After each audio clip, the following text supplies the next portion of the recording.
음악과 함께 시작 한 줄기 빛이 어둠을 가르듯 아이들의 눈이 반짝이던 순간이었습니다. 저는 아직도 그날의 공기를 기억합니다. 서울에서 열린 국제학회, 저는 아프리카 토착어 보존의 중요성에 대해 열정적으로 발표하고 있었죠. 하지만 발표가 끝나자 한 한국인 교수가 던진 차가운 질문이 제 가슴을 찔렀습니다. 아프리카는 아직 문자 체계가 제대로 갖춰져 있지 않지 않나요?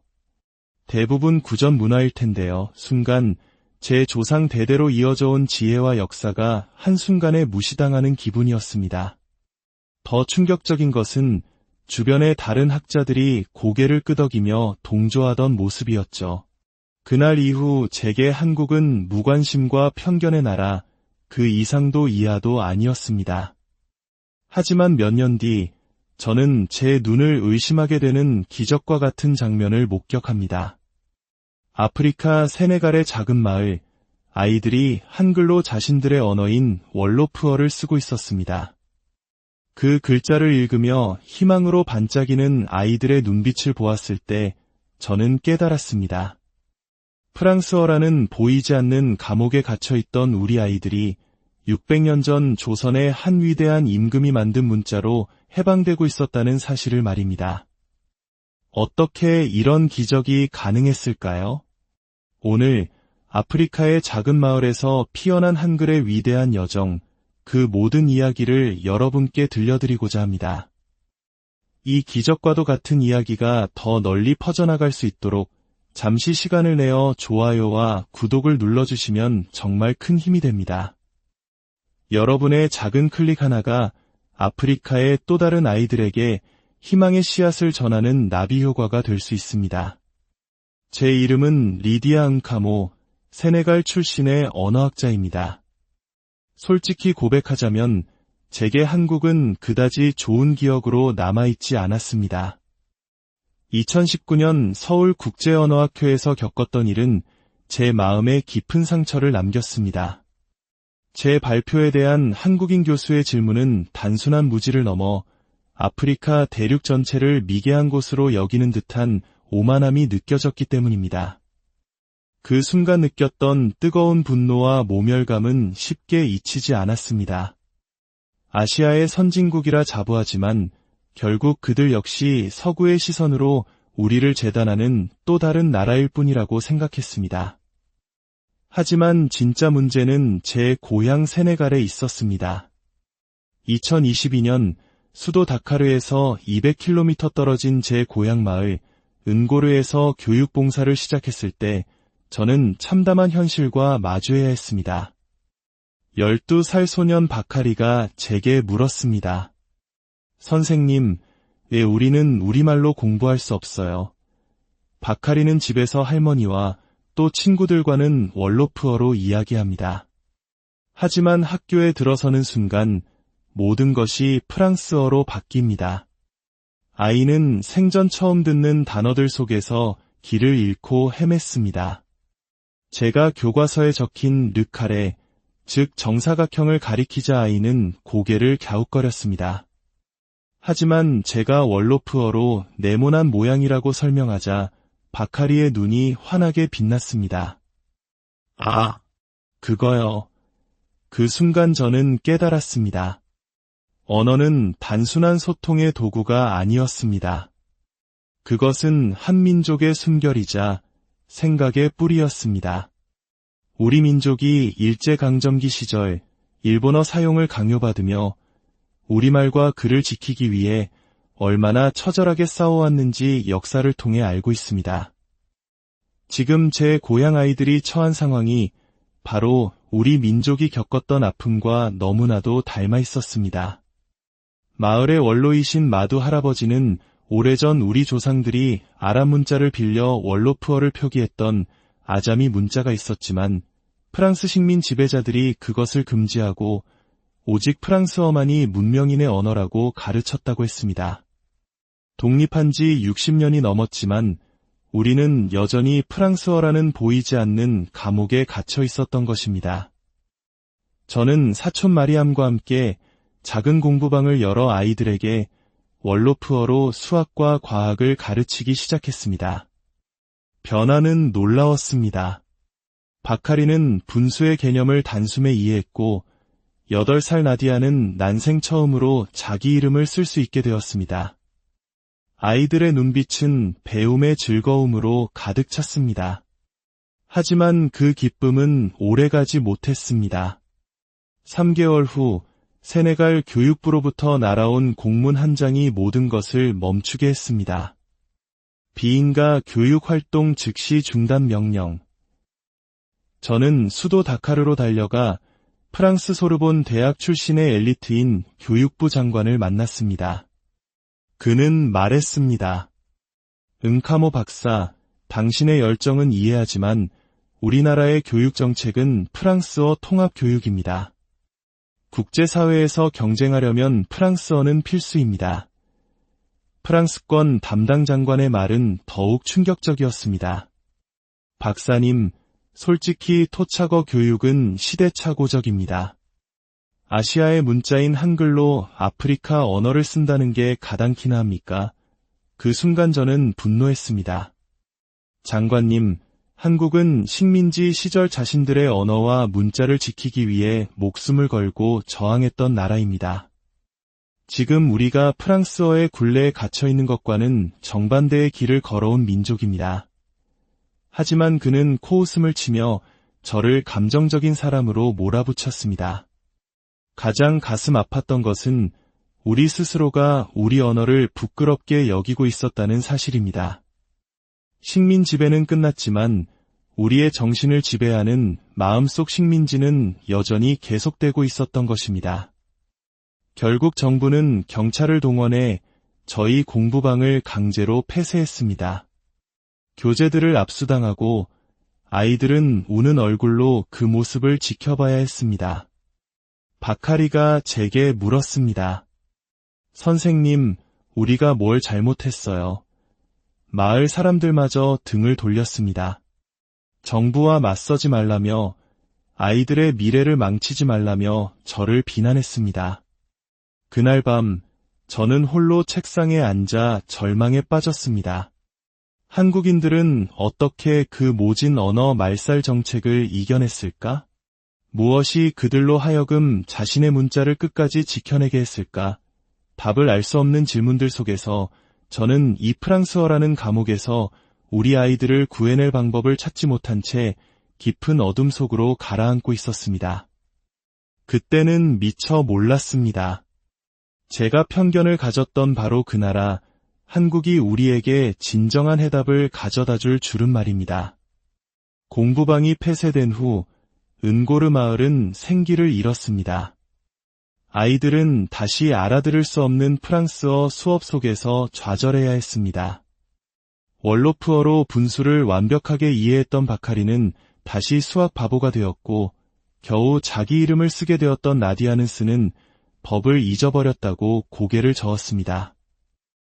한 아이의 잠재력이 언어의 장벽 앞에서 무참히 꺾이는 모습을 지켜보는 것은 끔찍한 고통이었습니다. 어느 날 밤 저는 마을 언덕에 올라 밤하늘의 별을 보았습니다. 문득 대학원 시절 배웠던 세종대왕 이야기가 떠올랐습니다. 어리석은 백성들이 글자를 몰라 뜻을 펴지 못하는 것을 안타깝게 여겨 누구나 쉽게 배울 수 있는 새로운 글자를 만드셨다는 이야기. 훈민정음. 그 순간 저는 깨달았습니다. 600년 전 어려운 한자 때문에 배움에서 소외되었던 조선의 백성들이 바로 지금 우리 아이들의 모습과 같았다는 것을, 모든 백성이 글을 읽고 쓸 수 있는 세상을 꿈꿨던 한 군주의 위대한 마음에 제 가슴이 뜨거워졌습니다. 2023년 1월 뜻밖의 기회가 찾아왔습니다. 싱가포르에서 열리는 아시아 태평양 교육혁신 포럼에 초청받은 것입니다. 솔직히 마음이 내키지 않았지만 저는 우리 아이들의 이야기를 세상에 알려야 한다는 사명감으로 비행기에 올랐습니다.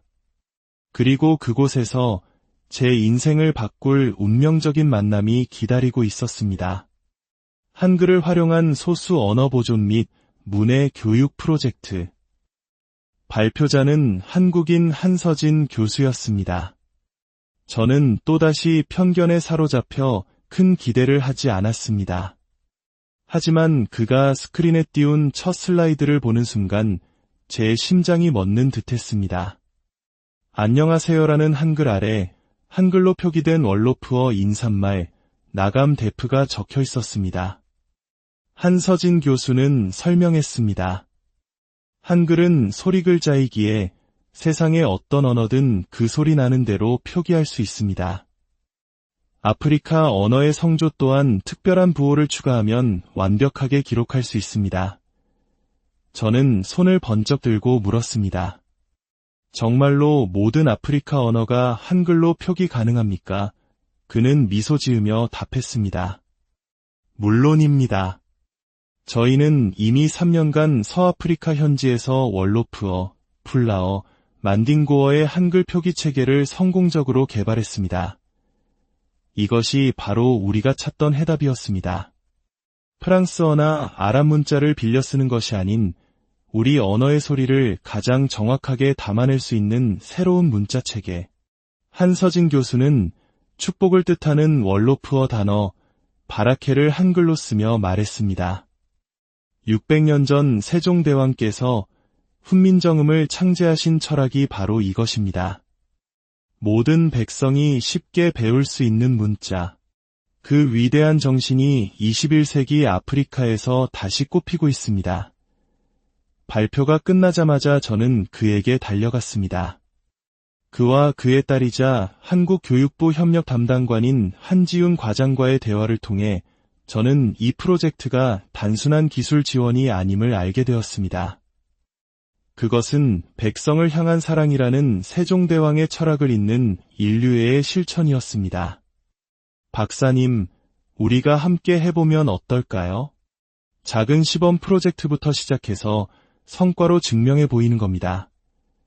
그 순간 그토록 차갑게만 느껴졌던 나라 한국이 이제 우리 아이들의 미래를 밝혀줄 등불처럼 보였습니다. 600년 전 조선의 한 임금이 꾸었던 위대한 꿈이 머나먼 아프리카 아이들의 현실과 만나는 기적의 순간이었습니다. 싱가포르에서 돌아온 저는 한국팀의 지원을 받아 비밀리에 밤 시간을 이용해 한글 월로프어 수업을 다시 시작했습니다. 아이들의 반응은 폭발적이었습니다. 나디아는 단 며칠 만에 한글로 자기 이름을 또박또박 썼고 2주가 지나자 바카리는 월로프어로 분수 문제를 완벽하게 설명하며 풀어냈습니다. 가장 감동적인 순간은 나디아가 제게 건넨 작은 쪽지였습니다. 그곳에는 서툴지만 정성껏 쓴 한글 월로프어 문장이 적혀 있었습니다. 야이바이, 도골라. 엄마, 사랑해요. 고마워요.